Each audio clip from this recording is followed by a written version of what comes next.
Hello दोस्तों, आपका स्वागत है हमारे चैनल एपीए इन्फॉर्मेशन में। तो आज बात करेंगे बीएसएफ द्वारा निकाली गई वैकेंसीज़ के बारे में। तो बीएसएफ ने group B and group C के लिए अलग अलग पदों पर वैकेंसीज़ निकाली है, जिनका नोटिफिकेशन जारी कर दिया गया है। तो आज मैं इस वीडियो में आपको बताऊंगा कि बीएसएफ जो वैकेंसीज़ है उनके लिए आयु सीमा क्या होगी और इनके लिए आवेदन शुल्क कितना करना पड़ेगा और योग्यता एवं चयन प्रक्रिया क्या होगी। तो मैं सारी जानकारी दूंगा आपको। तो चलिए चलते हैं नोटिफिकेशन में। तो दोस्तों, बीएसएफ का नोटिफिकेशन में आ चुके हैं। तो यहाँ पर आप देख सकते हैं जो पोस्ट है, नेम ऑफ पोस्ट और कैटेगरी वाइज बताया गया है। तो पोस्ट कैटेगरी वाइज बताया गया है और टोटल पोस्ट कितना है वो भी बताया गया। तो आपको बता दें, जो बीएसएफ जो वैकेंसी निकाली है, इनमें जो टोटल पोस्ट के लिए जो वैकेंसीज निकाली है 82 है, बी और सी, ठीक है, दोनों मिलाकर 82 पोस्ट हैं। तो चलिए यहाँ पर आप देख सकते हैं assistant aircraft mechanics assistant sub inspector के लिए जो पोस्ट है, पोस्ट की बात किया जाए तो टोटल नंबर ऑफ पोस्ट है। तो टोटल नंबर ऑफ पोस्ट जो है, तो जनरल के लिए 3, एससी के लिए 1, एसटी के लिए 4 और टोटल नंबर ऑफ पोस्ट कितने होंगे? 8 हैं, ठीक है। तो उसके बाद बात किया जाए असिस्टेंट रेडियो मैकेनिक्स की, इनके लिए जो टोटल नंबर ऑफ वैकेंसीज़ हैं, तो इनके लिए जो टोटल नंबर ऑफ वैकेंसीज़ हैं, जनरल के लिए 8, ओबीसी के लिए 3, ओबीसी के लिए 3 और टोटल जो हो गया तो 11, टोटल नंबर ऑफ वैकेंसीज 11। तो चलिए आप बात करते हैं कांस्टेबल की, स्टोरमैन, कांस्टेबल स्टोरमैन की। तो यहाँ पर टोटल नंबर ऑफ वैकेंसीज जो है, इनका टोटल नंबर ऑफ वैकेंसीज जो है 13 है। जनरल के लिए 13 है और ओबीसी के लिए 3, ओबीसी के लिए 3, एससी के लिए 2, एसटी के लिए 4 और टोटल नंबर ऑफ वैकेंसीज 22, ठीक है। तो आप नीचे स्क्रॉल करते हैं, नीचे स्क्रॉल करने के बाद आप यहाँ पर देख सकते हैं ग्रुप बी। तो यहाँ पर आप देख सकते हैं vacancies in BSF engineering setup group B के लिए। तो ग्रुप बी के लिए जो वैकेंसीज है, एसआई वर्कर के लिए जो वैकेंसीज निकाली गई है यहाँ पर जनरल के लिए 7, जनरल के लिए 7, ईडब्ल्यूएस के लिए 0, ओबीसी के लिए 3, एससी के लिए 3, एसटी के लिए 1, एसटी के लिए 1 और टोटल नंबर ऑफ वैकेंसीज जो है, टोटल नंबर ऑफ वैकेंसीज 13 और एक्समैन जो सर्विस में है वो 1 और बस इतना ही है इनका। उनके बाद बात किया जाए एसआईजे इलेक्ट्रिक्स की, उनके लिए जो जनरल कैटेगरीज का जो वैकेंसीज है तो उनके लिए 5 और ईडब्ल्यूएस के लिए 1।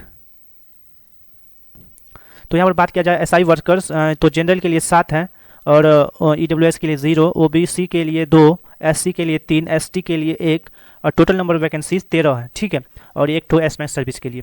तो अब बात किया जाए यहाँ पर एसआईजे इलेक्ट्रिक्स की, तो जनरल के लिए 5, ईडब्ल्यूएस के लिए 1, ओबीसी के लिए 2, एससी के लिए 0, एसटी के लिए 1, टोटल नंबर ऑफ वैकेंसीज 9 और एक्समैन सर्विस के लिए 1, ठीक है। तो यहाँ पर बात करें आप ग्रुप सी की, तो इनमें जो पोस्ट हैं एससी प्लम्बर के लिए इनमें 1 पोस्ट है और एससी कारपेंटर के लिए 1 पोस्ट और कांस्टेबल जनरेटर ऑपरेटर, तो कांस्टेबल जनरल ऑपरेटर के लिए 8, जनरल के लिए 8, ईडब्ल्यूएस के लिए 3 और टोटल नंबर ऑफ वैकेंसीज जो है 13 है, ठीक है।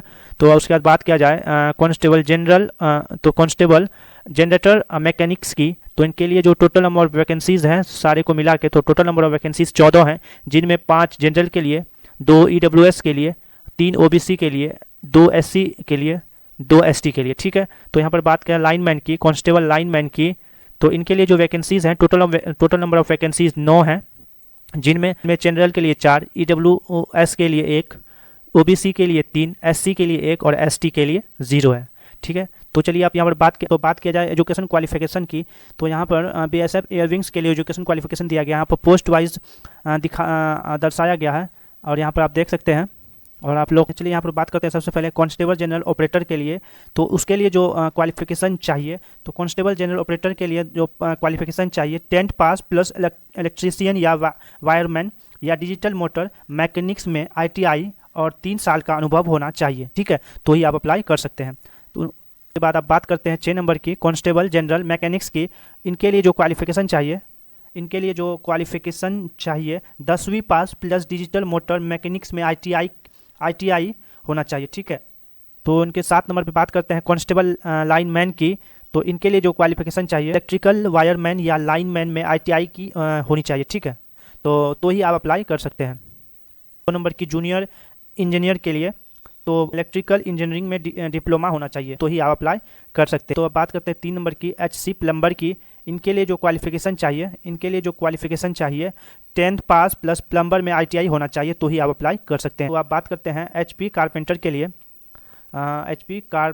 लिए। इनके लिए जो क्वालिफिकेशन चाहिए 10वीं पास प्लस बड़ी में ITI होना चाहिए, तो ही आप अप्लाई कर सकते हैं। ठीक है, इसके बाद आप बात किया जाए यहाँ पर नेम ऑफ पोस्ट की, सब इंस्पेक्टर वर्क्स के लिए, तो इनके लिए जो चाहिए 3 year diploma in civil engineering from an institute recognised by the central government और स्टेट गवर्नमेंट के लिए, तो ही आप अप्लाई कर सकते हैं। चलिए आप बात करते हैं एज लिमिट्स की। तो यहाँ पर आप देख सकते हैं ट्रेड वाइज एज को बताया गया है, और आप नीचे स्क्रॉल करेंगे तो आप देखेंगे कि आप नीचे भी ट्रेड वाइज एज को दर्शाया गया है। तो जो भी लोग 18 से 30 वर्ष के बीच हैं वो सभी लोग योग्य हैं और आप लोग अप्लाई कर सकते हैं। तो थैंक यू सो मच हमारे वीडियो के साथ बने रहने के लिए। हमारे वीडियो को लाइक करें, शेयर करें, सब्सक्राइब करें। Bye bye.